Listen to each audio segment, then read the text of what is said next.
Nous nous retrouvons aujourd'hui pour l'épisode 21 dans notre programme Prémisse 2025 et aujourd'hui nous abordons le type de foi qui rend tes déclarations puissantes. Nous avons exploré cette semaine comment la parole peut créer, structurer, décréter, combattre, transformer l'atmosphère et bien plus encore. Et aujourd'hui nous plongeons dans la substance même qui rend cette parole opérante, la foi, celle qui matérialise la réalité du royaume dans ta vie. À travers l'histoire d'Abraham, nous allons découvrir comment la foi transforme une simple déclaration en une réalité manifestée. Cette leçon aussi va nous révéler comment densifier l'invisible jusqu'à sa manifestation totale. Alors la foi qui active la déclaration opère selon 3 dimensions essentielles. Premièrement, la substance de la foi, c'est la matière première spirituelle, c'est le transfert du céleste au terrestre, c'est la densification de l'invisible, mais c'est surtout le langage du royaume. Ok. Ensuite, la vision intérieure. Elle se caractérise par la contemplation de la promesse, le moment où tu es saturé de l'esprit et le moment où, au final, ta réalité est dominée par la réalité spirituelle. D'accord? Tu es plus comme rempli de ce que le Seigneur te montre que de ce que ta vie ou ta réalité naturelle te dit. Ensuite, la troisième dimension, c'est la conviction inébranlable. C'est la certitude face à l'impossible. C'est la persévérance même dans la contradiction et c'est la célébration anticipée de ce que tu attends à recevoir ou à vivre selon ce que Dieu t'a déjà dit. Ces 3 dimensions s'activent dans un ordre précis. La substance donne corps à la promesse, la vision maintient la direction et la conviction garantit la manifestation. Maintenant, pour voir ces dimensions en action, plongeons dans l'histoire du père de la foi, Abraham, pour voir comment cette foi justement est activée et comment cette foi produit du résultat. Donc, je pense que vous connaissez un peu le contexte. Abraham, le Seigneur lui donne une parole, notamment il lui dit, tu seras le père d'une multitude. Sauf que Abraham, lui, il est âgé de 100 ans, Sarah, elle a 90 ans, son corps, du point de vue naturel, ne peut plus produire d'enfants, ok? Elle est stérile. Aucun héritier naturel n'est possible. La logique humaine défie totalement ce que Dieu lui dit. Et certainement, bref, il y a certainement aussi des moqueries de son entourage. Ils ont essayé en tentant de donner un fils à Abraham par le biais d'Agar. Ça a conduit à Ismaël et ils ont été chassés de la maison d'Abraham, ok? Parce que c'était pas le plan de Dieu. Et c'est précisément dans ce contexte d'impossibilité totale que la séquence divine de manifestation va se déployer. Premièrement, la foi d'Abraham va être activée. Donc, comme je t'ai dit, le Seigneur lui a parlé. Abraham a reçu la promesse, il s'est aligné sur la parole reçue et il s'est engagé totalement dans la vision que Dieu lui avait donnée. La Bible nous dit que Abraham crut à l'Éternel qui le lui imputa à justice. La Bible nous dit aussi, espérant contre toute espérance, il crut.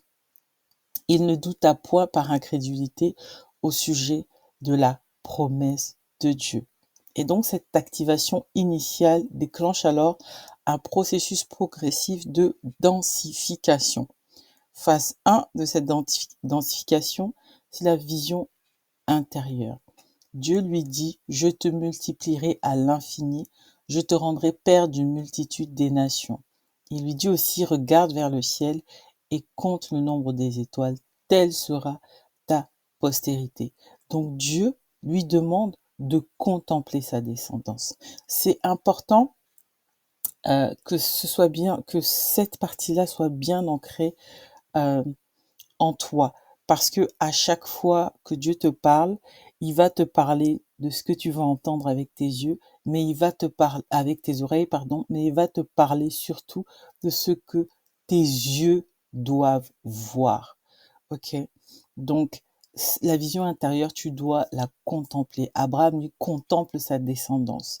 Il voit au-delà de ce qui est visible dans son présent, dans son now. Ok?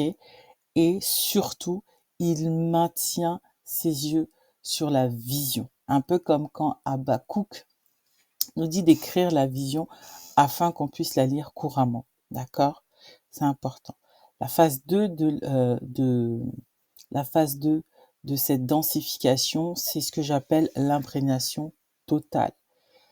Le Seigneur dit à Abraham, il lui dit pas je vais t'établir père d'une multitude. Il lui dit je t'ai établi père d'une multitude des nations. Je changerai ton nom, tu ne t'appelleras plus Abraham, mais ton nom sera Abraham. C'est-à-dire que la promesse de Dieu enveloppe totalement Abraham jusqu'à Dieu change le nom. Ok? Il rajoute le H, Abraham. Et maintenant, si tu veux, son identité colle maintenant à la destinée que Dieu lui-même lui a réservée. Dans son nom, c'est dans tout son être. Non seulement il est saturé par la promesse, il voit, il croit à l'intérieur, mais même dans son nom, dans son environnement, on l'appelle Père des Nations, Abraham. Ok? Donc, comme je t'ai dit, il est saturé de toutes parts. Le futur maintenant domine le présent et l'invisible devient tangible. Souvent, ce que je dis, c'est que la foi, c'est la capacité de vivre de voir le futur, de vivre le futur et d'attirer le futur dans le présent pour en voir la manifestation. La phase 3, j'ai envie de dire, c'est la phase où tout se cristallise. C'est la phase notamment où tu vois dans la parole que Dieu envoie ses anges, on va dire ça comme ça, visiter Sarah. C'est le moment où elle rit de doute et tout, mais c'est là où tu commences à voir les signes précurseurs que, ok, maintenant, le plan de Dieu est en marche, ok? Tu vois les confirmations se multiplier et la manifestation s'accélérer. Et ce qui se passe, oui, forcément, Sarah devint enceinte et elle enfanta un fils à Abraham. Et comme l'Éternel avait dit, il la visita. D'accord? Et donc, une fois ce processus de densification engagé, une attitude spécifique devient nécessaire pour maintenir la manifestation. L'attitude consiste en 3 points. Premièrement, la conviction qui transcende tout. Deuxièmement, la persévérance qui fortifie. Et dernièrement, l'atmosphère de la foi. La conviction qui transcende tout, elle transcende les impossibilités naturelles et même les contradictions. Ok? Dans le cas d'Abraham, on voit qu'il ne considéra point que son corps était déjà usé et que Sarah n'était plus en état d'avoir des enfants. Il était fortifié par la foi et il donna gloire à Dieu. Abraham refuse la logique limitative, transcende les contraintes physiques, dépasse les limitations temporelles. Tout ce qui est obstacle, il les transforme en tremplin. Il utilise les délais comme préparation et vraiment, il convertit, j'ai envie de dire, les oppositions en confirmation. D'accord? Et cette conviction inébranlable est soutenue par une persévérance active. La parole nous dit que c'est par la foi. C'est vraiment par la foi qu'il demeura comme étranger, attendant la cité qui a de solides fondements. Nous sommes en hébreu. Et la parole nous dit également, ayant persévéré, il obtient ce qui lui avait été promis. Nous sommes toujours en hébreu. Donc, cette persévérance se manifeste par, premièrement, ce que je peux appeler un renforcement progressif, c'est-à-dire que il nourrit sa foi. La foi grandit dans l'attente, la conviction s'approfondit et la certitude s'établit. Ok? Et puis, il passe aussi, en tout cas, il est dans une forme de célébration anticipée. Il donne gloire à Dieu avant la manifestation. Ok? Il vit depuis l'accomplissement. C'est-à-dire qu'il ne vit pas pour l'accomplissement, mais il vit depuis l'accomplissement. L'accomplissement qu'il voit en vision devient sa source. D'accord? Et donc, il vit depuis l'accomplissement. Et bien sûr, il laisse un témoignage depuis la réalité qui s'est manifestée, qui était promise. Ensuite, l'atmosphère de la foi. La parole nous dit, Abraham se réjouit de ce qu'il verrait mon jour. Il l'a vu et il s'est réjoui. C'est-à-dire que, un, il s'est réjoui avant même de voir le jour. Deux, il a vu le jour. Et trois, il s'est encore réjoui quand il a vu le jour. Il était pleinement persuadé que ce que Dieu promet, il peut aussi l'accomplir. L'atmosphère de la foi, c'est l'attitude qui te permet de garder ton cœur, de protéger tes pensées, de maintenir la vision, de cultiver l'espérance, de cultiver aussi l'invisible, ce que tu ne vois pas, enfin ce que tu ne vois pas, ce qui n'est pas palpable, je vais dire ça comme ça, ce qui n'est pas palpable, mais que tu vois dans l'invisible, te permet de garder une méditation constante, de déclarer de manière persistante et d'avoir des actions, des habitudes alignées avec ce que Dieu t'a promis. D'accord?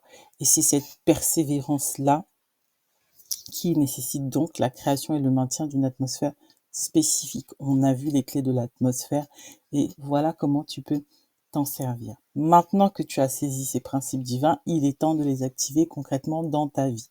Donc, prends ton journal 2025 et établis, premièrement, ton journal, prémisse 2025 que tu trouves en dessous de cette vidéo. Bien sûr, encore une fois, si tu es logué sur la plateforme privée du Club des Merveilleuses, tu établis premièrement ta carte de foi.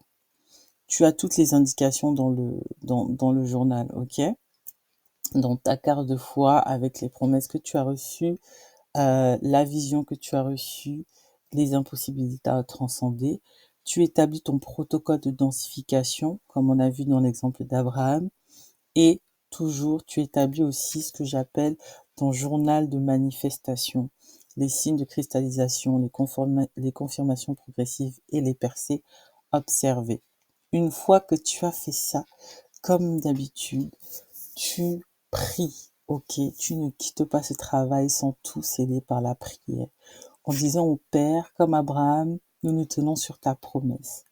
Nous activons, Seigneur, cette foi qui densifie l'invisible et manifeste ta réalité. Seigneur, nous croyons que cette foi est active et opérante dans nos vies en 2025. Nous déclarons que ce que tu nous montres dans l'invisible se densifiera jusqu'à se manifester dans notre visible.